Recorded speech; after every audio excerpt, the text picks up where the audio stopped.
अब इस आग में कई लोग जलेंगे।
देख के नहीं चल सकता क्या?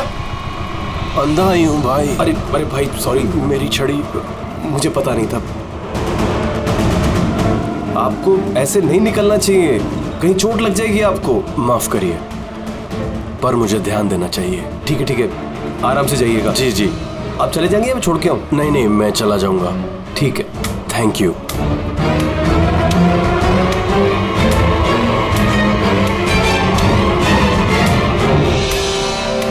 क्या हो गया यार, ये इतना दर्द क्यों हो रहा है?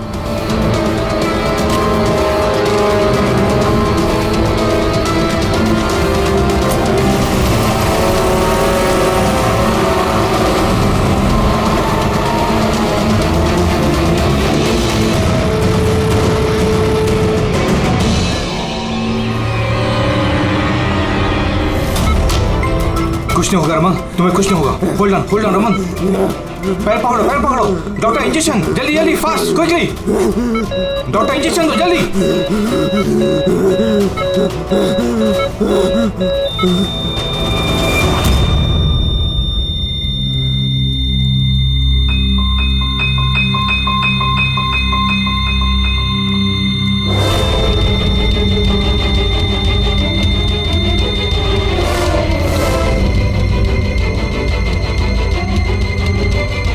Oh my God, he's dead. और इनकी मौत नेचुरल भी नहीं है। अब क्या? I know Priya, it's a murder. और मैंने डॉक्टर सालुंके को इस केस के बारे में सब कुछ पहले से बता दिया था। अब तक तो उन्होंने फाइंड आउट कर भी लिया होगा कि रमन की मौत की वजह क्या होगी। जहर? रमन की मौत जहर से हुई है? हाँ बस, बहुत खतरनाक जहर है। ये पहले इंसान के दिमाग पर असर करता है। पहले डिलेरियम, फोटोफोबिया, एमिनेशिया। उसके बाद ये जहर इंसान के बाकी के अंगों पर असर करता है। बाकी के अंग धीरे धीरे काम करना बंद कर देते हैं और इंसान की मौत हो जाती है। सर साहब, इसका कोई एंटीडोट तो होगा ना? हर जहर का एंटीडोट होता है रेडी, लेकिन उसके लिए हमें उस जहर के बारे में पूरी जानकारी होनी चाहिए। बस ये जहर आसानी से पकड़ में नहीं आता है। मुझे भी बहुत सारे टेस्ट करने पड़े इसे ढूंढने के लिए। सर, जहर दे के मारना एक अलग बात है, और ऐसा जहर देना जिससे इस तरह तड़प तड़प के मरे, ये जरा चौंकाने वाली बात नहीं लगती? लेकिन ये जो भी कोई है, ऐसी नफरत करता था रमन के साथ कि उसने उसे ऐसी खतरनाक मौत दे दी। समझ में नहीं आता कौन हो सकता है ये, कौन होगा? कोई भी हो सकता है सर। सर रमन को जुए की लत थी। क्रिकेट, रेस कोर्स, सट्टा, हर तरह का जुआ। और इसी चक्कर में वो 5 करोड़ के कर्जे में था। 5 करोड़? 5 करोड़? हाँ सर, उसको धमकी भरे मैसेजेस भी आए थे। उसके फोन रिकॉर्ड्स में ऐसे कई सारे मैसेजेस हैं जो उसको बुकीज और सट्टेबाजों ने भेजे। ये देखिए सर, हो सकता है इन्हीं में से किसी की धमकी सच साबित हो गई होगी। पता नहीं, पर जिस तरह से इसको मारा है सर, लगता तो नहीं है किसी बुकी का काम है। फिर भी इन्हें बुलाना तो पड़ेगा, शायद कुछ पता चल जाए। हाँ। Hello ACP Pradyuman. अच्छा ठीक है।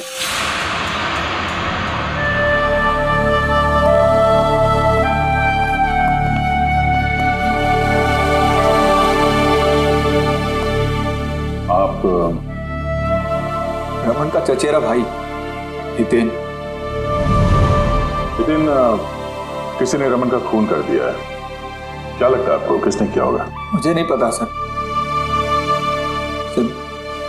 बुरे काम का बुरा नतीजा। एक ना एक दिन तो ये सब होना ही था सर। अब किसने किया, कैसे किया, ये तो नहीं पता सर। लेकिन इतने सारे लोगों से दुश्मनी, इतने सारे लोगों का कर्जा, उन्हीं में से किसी ने सर। अच्छा, आपके अलावा परिवार में इनका और कौन? माँ है इसकी, लेकिन अब वो कहाँ पर है ये मुझे नहीं पता। ठीक है हितेन, हमारी इन्वेस्टिगेशन अभी चल रही है, तो बॉडी अभी यहीं रहेगी हमारे पास। आप अपना कॉन्टैक्ट नंबर वहाँ लिखवा दीजिएगा, जरूरत पड़ेगी तो आपको तकलीफ देंगे। जी सर।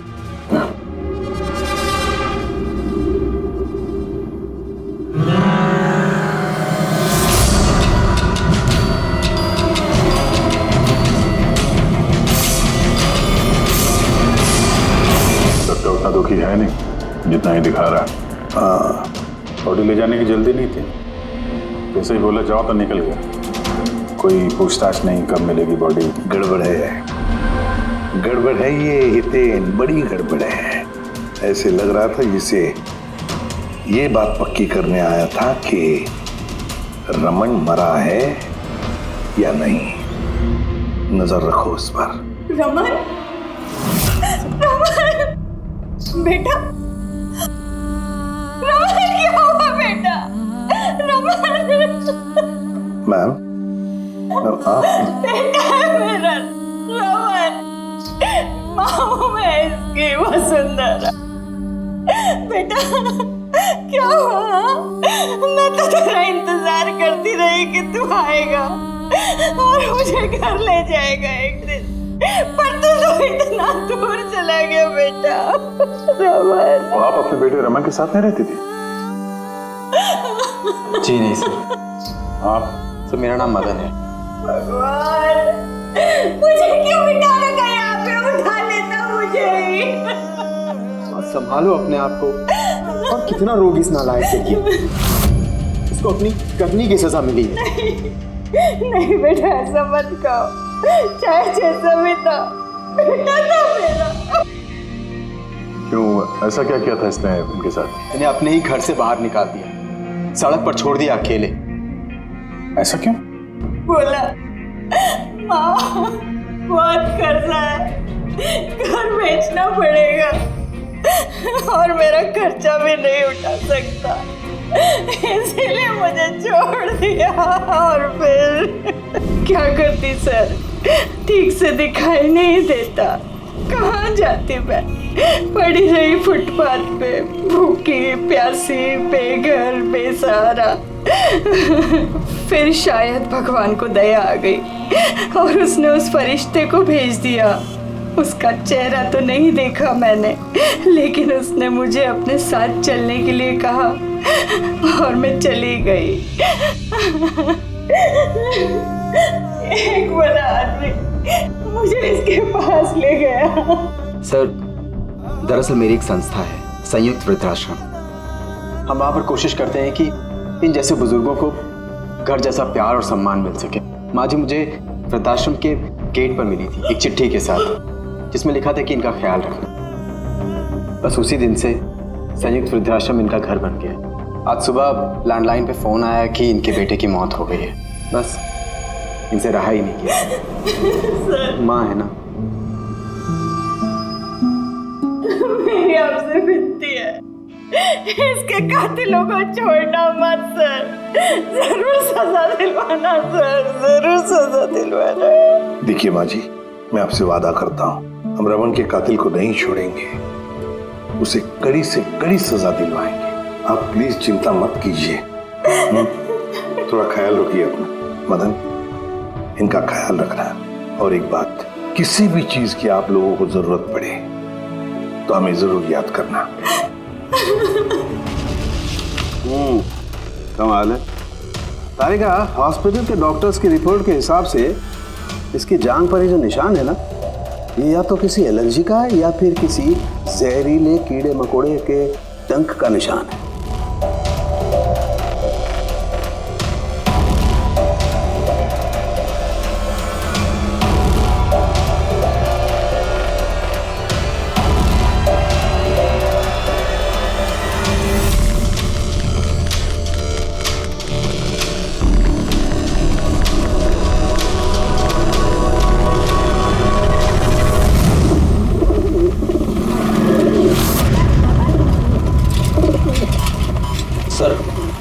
इस हितेन की हरकतें ठीक नहीं लग रही है सर। ऐसे ऐसे लोगों के साथ उसका उठना बैठना है, उस पर शक करना बनता है सर। एक और बात है सर, कुछ समय पहले ये रमन ने उसे अपने घर से निकाल दिया था।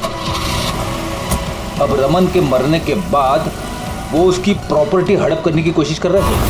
सर एक मिनट, यहाँ आएंगे प्लीज। सर इसके स्किन पे ना मुझे कुछ अजीब सा दिख रहा है।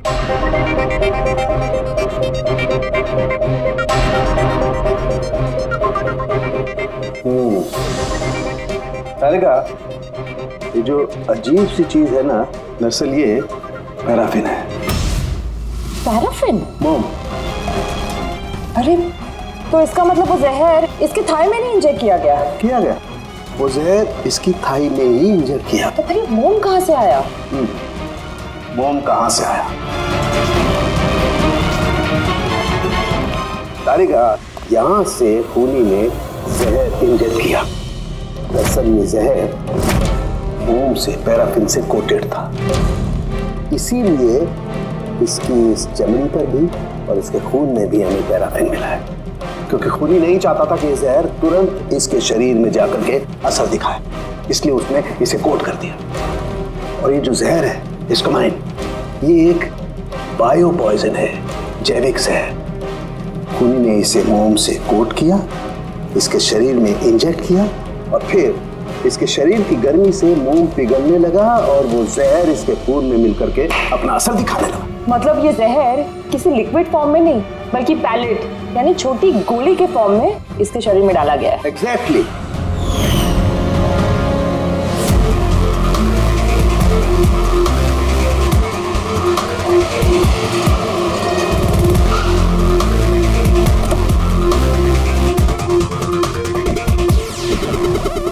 ये वो कंस्ट्रक्शन साइट जहाँ पे रमन इंजीनियर था। उसके कोलीग बता रहे थे कि यहाँ से निकलने के बाद उसको कुछ पैर में तकलीफ हुई है। लेकिन यहाँ पे जो वर्कर्स काम करते हैं उन लोगों ने बताया कि जब तक वो कंस्ट्रक्शन साइट में था तब तक तो वो ठीक था। इसका मतलब जो भी हुआ कंस्ट्रक्शन साइट से बाहर आने के बाद हुआ, तो यहीं पे हुआ होगा। यहाँ पे तो आसपास पता करते हैं, शायद किसी ने कुछ देखा। सर आप लोग चलिए, मैं जरा चाय पी के आता हूँ। मतलब चाय वाले से पूछ के आता हूँ कुछ देखा है क्या। अभिजीत, ये बच्ची कंस्ट्रक्शन साइट के सामने अखबार बेच रही है, पूछते हैं उससे।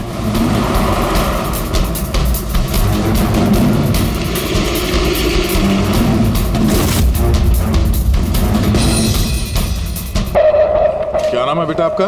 चुटकी। चुटकी? अच्छा बेटा जरा ये देखो, ये फोटो देखो ध्यान से। इनको जानती हैं, पहचानती हैं? हाँ, ये अंकल तो हमेशा मुझसे अखबार खरीदते थे, पर 3 दिन से ये नहीं आए। तो 3 दिन पहले आपने इस अंकल को यहाँ पे देखा था? हाँ, एक आदमी के साथ ये टकरा गए थे, इनको चोट भी लगी थी। वो आदमी बहुत अजीब था। अजीब मतलब? अबे अंधा है क्या? देख के नहीं चल सकता क्या? अंधा ही हूं भाई।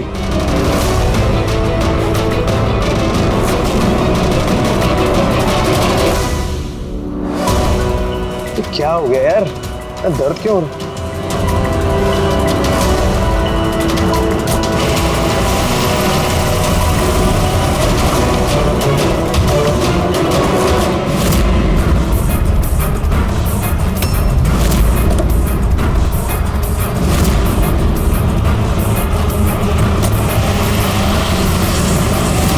अंधा नहीं था और उसी ने हमला किया रमन पे। अच्छा बेटा, आप वो जो अंकल थे उनको पहचान सकते हो? देखा था आपने उनको ठीक से? नहीं। अच्छा, वो कार का नंबर देखा आपने? नहीं अंकल, वो अंकल को कार चलाते देख मैं एकदम चौंक गई थी, इसलिए कार का नंबर याद नहीं है। पर क्या बात है अंकल, इंजीनियर अंकल ठीक तो है ना? नहीं बेटा, उन्हें कुछ नहीं हुआ। वो अभी किसी दूसरे कंस्ट्रक्शन साइट पे चले गए, अब वो यहाँ पर नहीं आएंगे। Thank you. आप इस समय अखबार बेच रही हो, स्कूल नहीं जाती आप?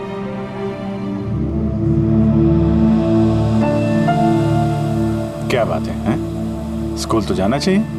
आप कितनी इंटेलिजेंट लड़की हो।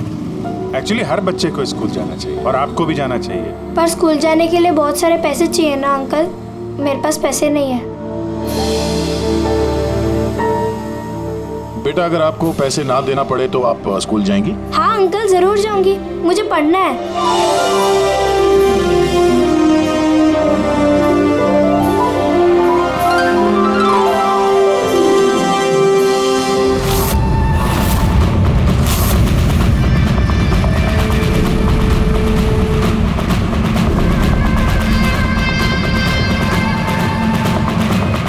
समीर, अब तुम्हारी बारी। हाँ बोलो। हाँ यार, तुम्हें एक बार में समझ में नहीं आता है।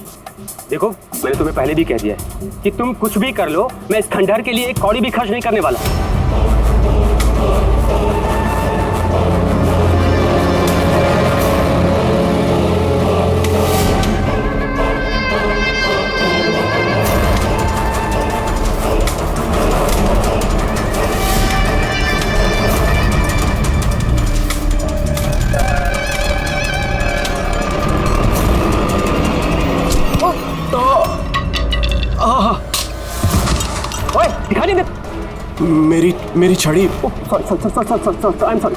मेरी छड़ी। आपको कहीं लगी तो नहीं? आप ठीक है ना? मैं आपको कहीं ड्रॉप कर दूं? नहीं नहीं, मैं ठीक हूँ, मैं चला जाऊंगा। आप ठीक है ना? नहीं, I'm okay। आप संभाल के जाइए। हाँ जी, आप संभाल के जाइए। Okay, thank you.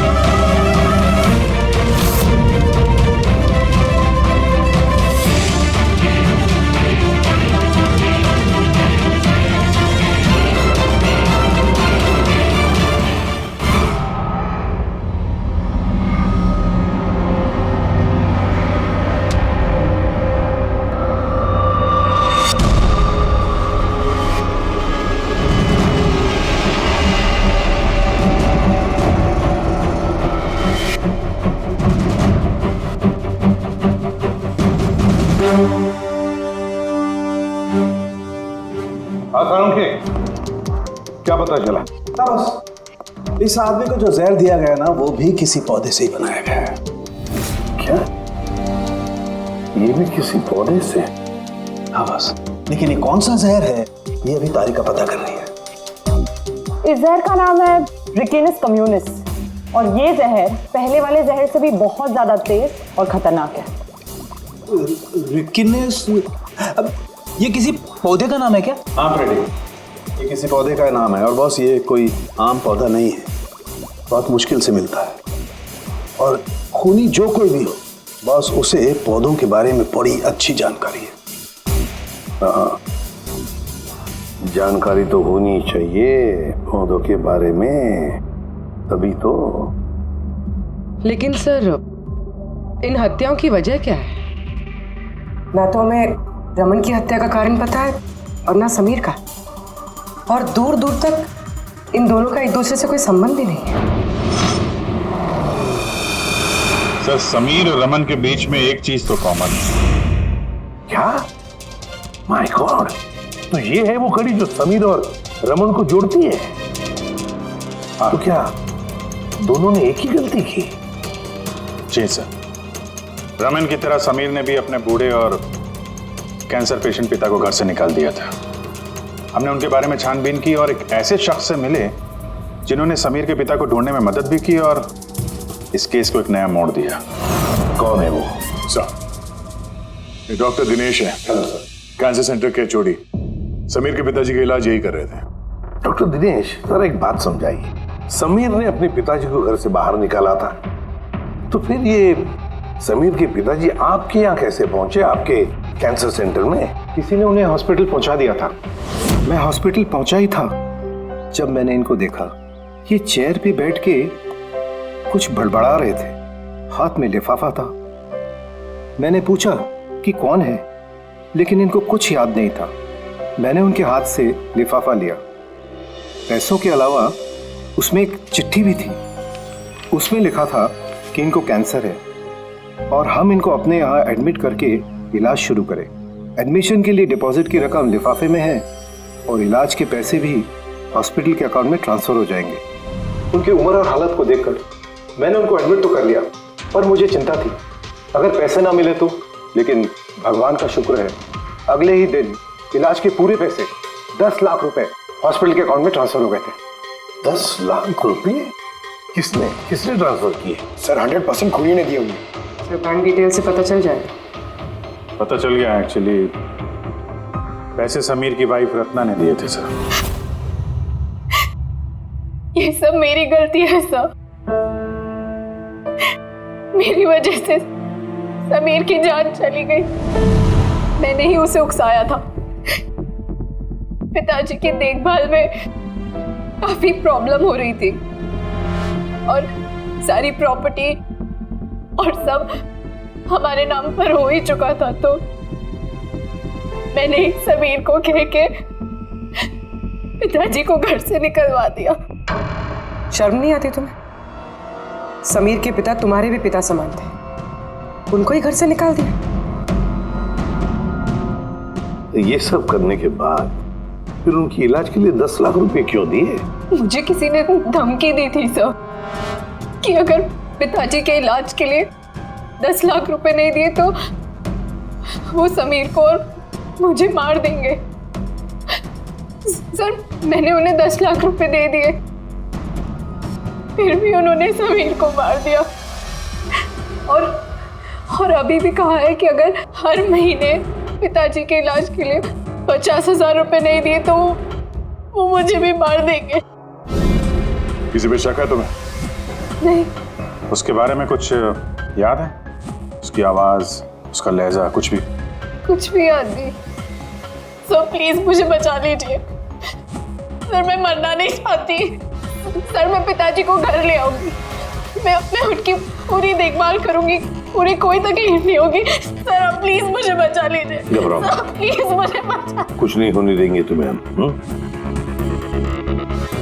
तो भी जिस नंबर से इसे धमकी भरे कॉल आते थे, वो नंबर ले लो और पता करो कहाँ का है।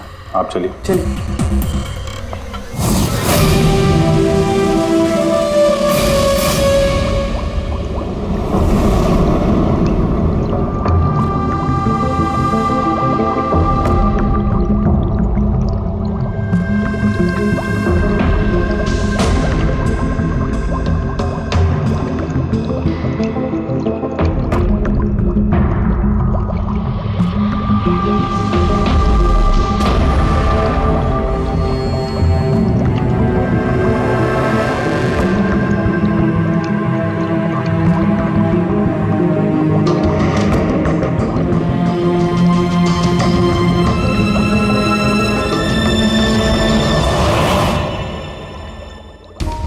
सर, हमने इतने सारे एंटीडोट्स बना लिए, लेकिन इसकी क्या गारंटी है कि खूनी इन्हीं में से किसी जहर का इस्तेमाल करेगा? अब कुछ भी हो जाए हम खूनी का दिमाग तो नहीं पढ़ सकते ना। तुम्हारी बात बिल्कुल ठीक है तारिका, लेकिन एक बात समझो, खूनी इन पौधों का जहर निकाल करके इस्तेमाल कर रहा है, इन पौधों का, पहले से भी ज्यादा तेज हर बार। तो हमें हमेशा चौकन्ना रहना पड़ेगा। पता नहीं वो अगली बार कौन से पौधे का जहर किस पर इस्तेमाल करे, पता नहीं किस पर, कब, कहां, कैसे, किस पौधे का, पता नहीं।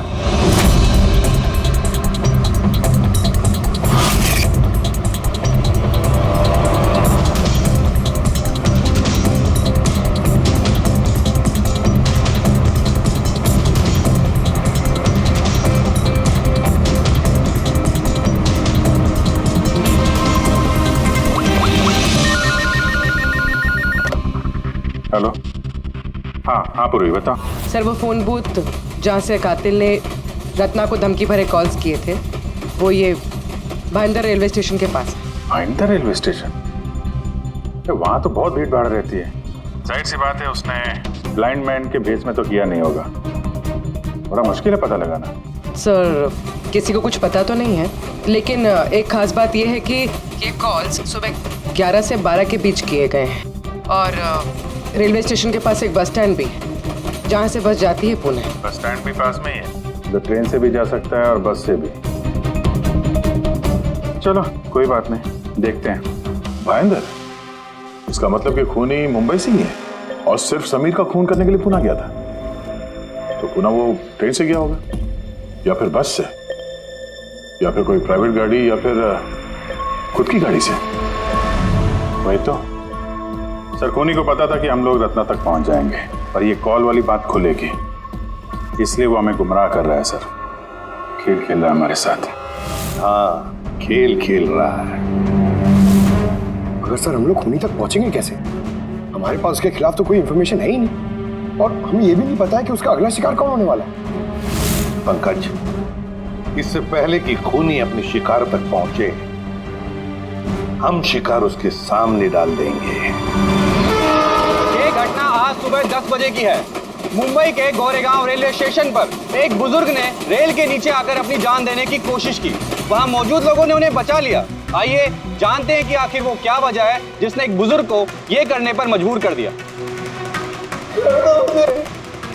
क्यों पकड़ के रखा हुआ? छोड़ दो मुझे, मैं नहीं जीना चाहता हूँ। क्या करूँगा मैं जी करके? लेकिन आपके साथ हुआ क्या है? आखिर आप क्यों मरना चाहते हैं? क्या हुआ? तेरे साथ क्या हुआ? मुझे मेरे एकलौते बेटे ने घर से बाहर निकाल दिया धक्के दे करके।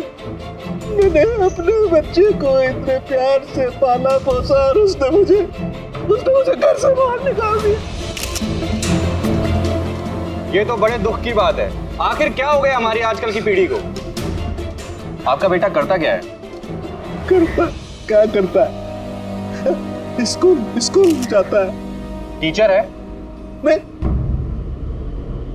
पढ़ता है, स्कूल में पढ़ता है। अभी 8 साल का ही तो है। जी क्या कहा आपने? क्या कहा मैंने? आपका बेटा कितने साल का है? कितने साल का है? आपने कहा 8 साल का है। मेरा बेटा 8 साल का है, उसने मुझे घर से बाहर निकाल दिया। मैं मर जाऊंगा। सुना आपने? इनका दावा है कि इनके 8 साल के बेटे ने इनको घर से बाहर निकाल दिया। आखिर क्या वजह है? कौन है ये 8 साल का बच्चा? रेल की पटरी पर जान देने की कोशिश करने वाले बुजुर्ग के 8 साल के बेटे का पता चल गया है। वो दरअसल 33 साल का सॉफ्टवेयर इंजीनियर है। बुजुर्ग की दिमागी हालत ठीक नहीं है, इसलिए अब भी वो उसे 8 साल का बच्चा ही समझते हैं। उनका बेटा अमेरिका में रहता है और उसने उन्हें घर से बाहर निकाल दिया है। उसके बाद ही बुजुर्गों ने अपनी जान देने की कोशिश की। आइए उनके बेटे से ही पूछते कि उन्होंने आखिर ऐसा क्यों किया। सर एक सवाल सर, क्या ये सच है कि आपने अपने पिताजी को घर से बाहर निकाल दिया है? हाँ ये सच है। सर आखिर आपने ऐसा क्यों किया? आपको एक बार भी बुरा नहीं लगा? हाँ निकाला मैंने और बुरा भी नहीं लगा। आप जानते हैं इनको? आपने कभी झेला इनको अल्जाइमर्स की बीमारी है। मैं पागल हो गया उनका ख्याल रखते रखते। मेरी खुद की एक लाइफ है, मेरी वाइफ है, मेरी फैमिली है। मैं क्या करूं? कब तक पैसे दे के इनका ट्रीटमेंट का काम कराते रहूं? मैं पैसे नहीं है मेरे पास, सब खत्म हो गया। अरे छोड़ दो मेरा पीछा, मैं दूर चले जाओ मुझसे। परेशान हो गया आपसे मैं। ये तमाशा देखो खड़ा कर दिया। खुश हो गए?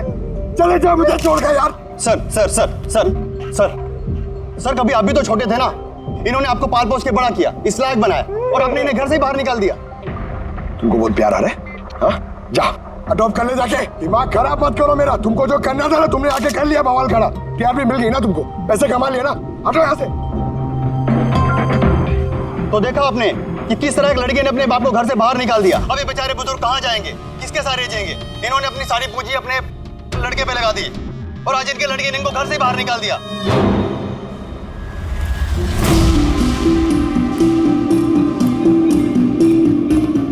बड़े बच्चे गुब्बारे गुब्बारे ले लो जल्दी, गुब्बारे वाला गुब्बारे ले लो। अरे बेटा गुब्बारे गुब्बारे गुब्बारे ले लो, गुब्बारे वाला गुब्बारे ले लो, गुब्बारे गुब्बारे ले लो, गुब्बारे गुब्बारे ले लो बेटा, गुब्बारे गुब्बारे ले लो, गुब्बारे गुब्बारे वाला गुब्बारे गुब्बारे ले लो।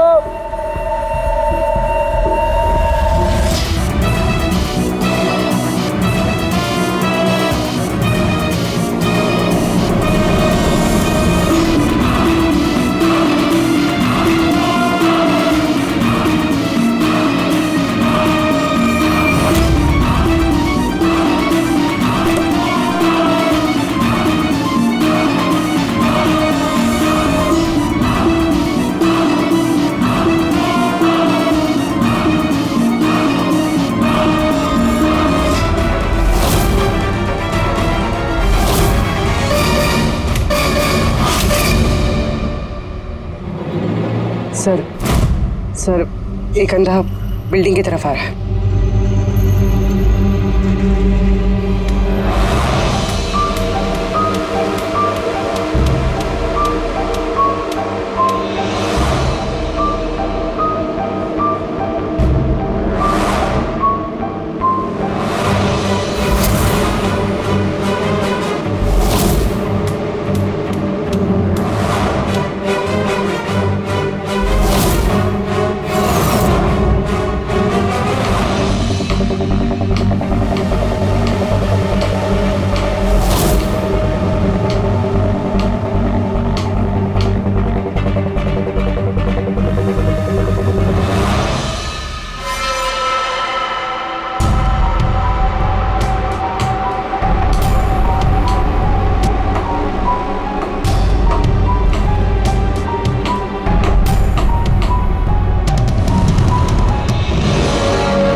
कितने सारे लोग? सर इतने सारे अंधे एक साथ? हमने तो एक सोचा था, यहाँ तो 8-10 निकले। लगता है ये कोई चाल है। एक मिनट आप लोग रुकिए। एक मिनट, यहाँ कैसे आ गए आप लोग? आइए। ये आप सब कहाँ हैं आप लोग? यहाँ क्या बात है? क्या हुआ? यहाँ आंखों का फ्री चेकअप होने वाला है। संपत हैं आप? संपत? उसने ही बुलाया था हम लोगों को। देखिए यहाँ पे ऐसा कोई शिविर नहीं है। कौन संपत कौन है? किसने बुलाया आपको? उसने ही तो बुलाया था यहाँ।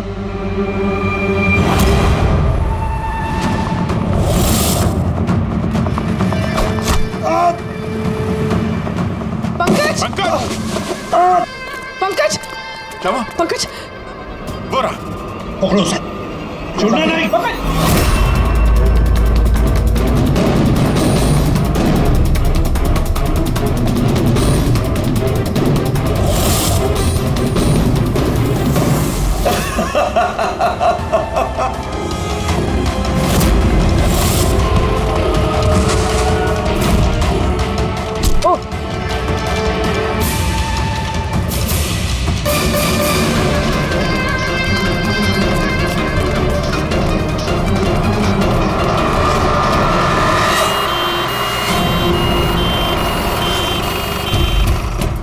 आजा, जल्दी आजा। पंकज तुझे कुछ नहीं होगा। पंकज इसे एम्बुलेंस में लेके चलो।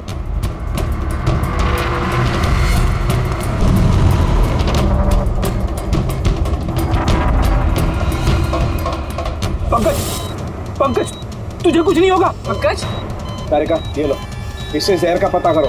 अगर जहर का पता नहीं चला तो हम एंटीडोट नहीं दे पाएंगे। मेरी बात सुन रहे हो तुम? सुना नहीं है पंकज, आंखें बंद मत होने देना। आदिश हमारे पास इसका एंटीडोट हो, वरना हमें इसे हॉस्पिटल ले जाना पड़ेगा। एंड आई एम श्योर ये वाला जहर पहले वाले जहर से बहुत ज्यादा स्ट्रॉन्ग है। तारिका एक काम करो, नेशनल बायो सेंटर को फोन करो और उसे लाइन पर रखो।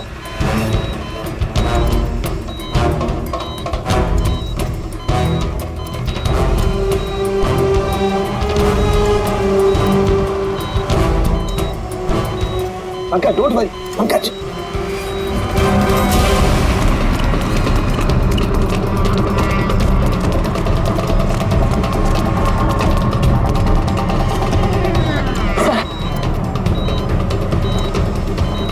ओह माय गॉड, ये नहीं हो सकता है। और सूत्र तो जहर ही बदल दिया। लेकिन सर हमारे पास इतने सारे एंटीडोट से कोई ना कोई तो काम करेगा ना। कोई काम नहीं करेगा बॉस, ये पौधे का जहर ही नहीं है, उसने जहर बिल्कुल बदल दिया है। अब क्या होगा सौरभ? करना कुछ यार। पंकज की ब्रीदिंग, सब ठीक हो जाएगा। हाँ